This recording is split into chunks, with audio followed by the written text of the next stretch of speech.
look at is some of the possibilities of what we can do to enhance the community. It's something that the rodeo tries to do when they have good years. The trash cans were done by the rodeo. The Christmas decorations were redone by the rodeo. The benches were done by the rodeo. Some stainless steel bathroom fixtures in Dyer Park were done by the rodeo. So anyhow, while we were looking at that, the conversation always kept popping up here and there about Lake Venita.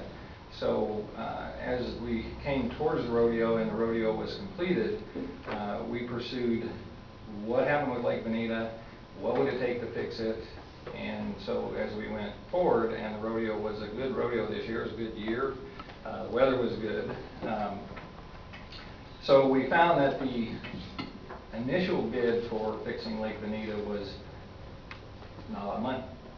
It sort of snowballed and went crazy for a while, but so we went back to the basics of that and talked to Steve Bailey with Cat Excavating, and then ended up sort of back and forth with Alger Martin and Steve Bailey, and we found that after a little bit of back and forth, we had the ability to have a price to fix Lake Venita that we felt we could attain. And I want to thank the Save Lake Venita Fund, or the Save Lake Venita Committee, because I think they kept it at the forefront. And actually, the Odessan would do things on Lake Venita every once in a while. So I think it was on people's mind. So anyhow, through a bit of back and forth, we ended up raising the amount of money that we need in order to repair the Lake Venita Dam. So one of the concerns that had been expressed is, how do we know it won't fail again? The original idea was to repair the concrete pipe, put a fixture system, a cabling system. Nobody was overly happy with that. We went to a plastic pipe idea, cost went up. At the end, we ended up with a steel pipe replacement for the pipe that failed. The good part is, I think there's one joint as opposed to 7 joints with concrete. It'll be welded together, so it should not fail. It'll have seat collars on both ends, which is something people are concerned about. It has a sand system that's supposed to help keep water from going down through that pipe. So everybody, all the people that we have been in contact with, are confident that this repair will be as bulletproof as possible. So we have Alger Martin's stamp of approval on it. Steve Bailey stepped up and really, in my opinion, contributed a lot to this project, and get these out. So, oops, that's mine. And I also, just for the board's information, I did have Larkin take a look at this as well, and then we got their buyout from the city side.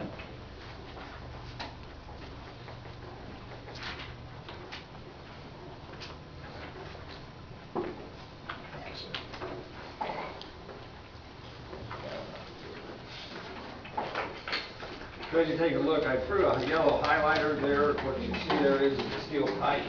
I know it's a small frame, but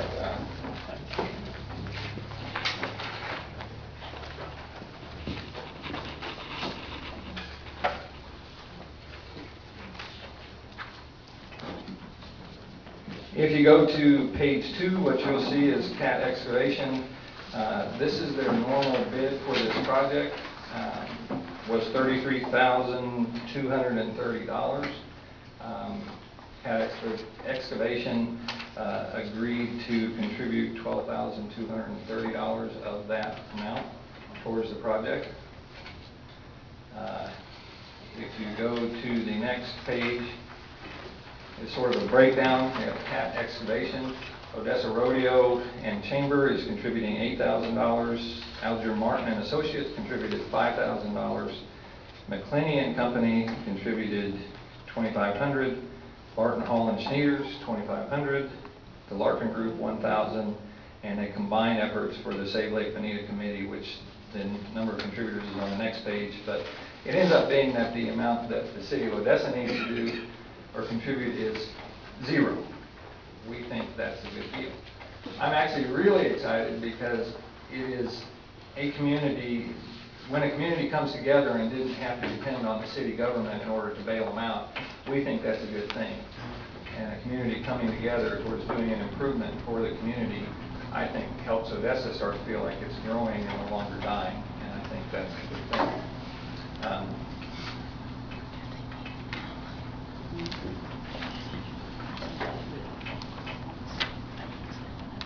We believe we have done our homework. We believe we've covered all the bases. And then I think the last piece of this is the question arose is you have a relatively empty lake, you have a dirt source, and you have some other needs for the city park if possible. So we have been in contact with, I contacted CAT Excavation again, and we looked at what could we do also. So we are potentially sort of two steps. So the first step is, do you guys want us to fix the dam? We'll be doing it, we'll be paying the bill, city gets the benefit. Second step is we're going to look at the potential of enhancing some park areas. One of the things that we think has a possibility is the very last page is the area, sort of bottom land between the motel and the Briarwood Apartments. Is low, but if it wasn't low, it could house potentially some kids' ball fields, soccer fields, those kind of things. So we have looked at that, and we're going to pursue trying to be able to do that. So if we can elevate or raise that area, we potentially could put ball fields there. I'm not saying that it won't happen. I'm saying we're going to try. But so that's the second step. But I have a question about the funding. And I guess this question really is to Mr. Sneeders. If this were to be a pass-through expense to the city, there might be some conflict of interest issues arise with our city attorneys giving the city money for pass-through this expense. How should we do that? Because it's not being given to the city. Okay, that's what I don't understand. I'll kind of go through that. I had that conversation with Clay as well. Okay. What is actually being done is initially all the donations were being made to the Chamber of Commerce, which that's not the case now, correct? It's actually all the donations are being made to the Partners for the Park, and they are doing it as a donation community project for the city. So that removes that from being an issue. They'll be dispersing funds? Yes, we don't touch any of the funds. All we do basically tonight would be to give permission for them to move forward with their donation. I don't have a problem with it. I think it's a wonderful idea. Yeah. I like the cost of it. But, just... I knew you would ask that, so I already talked to Clay.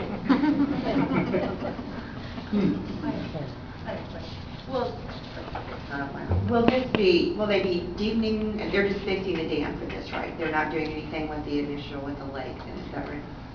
I mean, it looks to me like it's gotten...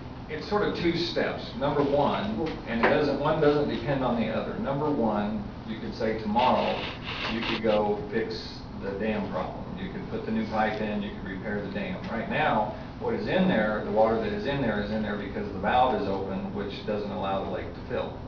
So my thinking, or our thinking is as we fix the dam now, if that's what you guys decide to do, we leave the valve open until we can pursue the rest of this, or until this reasonable time has passed, and then then I look at it is hopefully by spring that you close the valve and the lake fills with spring rains. Knowing how long this project, we started on this shortly after the rodeo, and it does take a bit of back and forth, and so this, what I might call phase 2, would not surprise me that that's 60 days minimum, maybe 90 days, just because it's the way that stuff goes. So, but at any point, if the dam is fixed, if the council says we've worked with this long enough and we think it's not going to work, they close the valve and the lake fills up. Okay, that answers my question. Any other questions from the board? I would like to personally, and as a board, thank you for all the effort that you and your group has put into this and raising the money and getting it moving. Thank you very much. Absolutely. And I wanted to thank the contributors to the Odessa Rodeo and the people that came to the rodeo. It didn't do all this, it just was helping seed money. And I want to personally thank Justin Murray, because when this thing started going, he got on the horn and he did a lot of work. So I thank you for that. It was definitely a lot of people involved. With the Safe Lake Venita group getting the ball rolling initially, and then other groups like the rodeo jumping on board, it just kind of helped the snowball get more and more people involved. It took We us could about, see. it took us almost 2 years, maybe a little longer, to get it fixed the first time. When was that, in 2006 or so? But when we can finally see an end, we know what we need to raise, we know what that dollar amount is, and have a target, it made it much easier to work with some of these groups to say, hey, we can get there with your help. So we were able to get a lot of the community was involved in this. Well, and on top of that, right now in the middle of a recession, what we're able to do is what typically happens in a recession is, instead of people relying on government to accomplish things, which we can't, people came together and did. What sometimes that's the only way you can get anything done. Well, actually, most of the time. But and this is very impressive. And Justin, I know what you're doing in the background, and really all the people that took out their time to work on that. I really do. I remember when the Save Lake Venita committee started doing some of the things they were doing, and it did. It just kept it in front of people that not just the city wanted it fixed, but the city, the citizens of it, and those who also partner with us and other things. So it's a win-win for sure.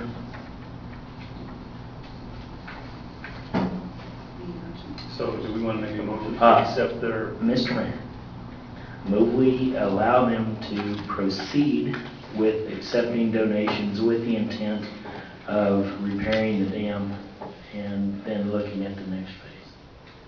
Second. Have a motion and a second. Any further discussion? All those in favor? Tim, thank you very, very much.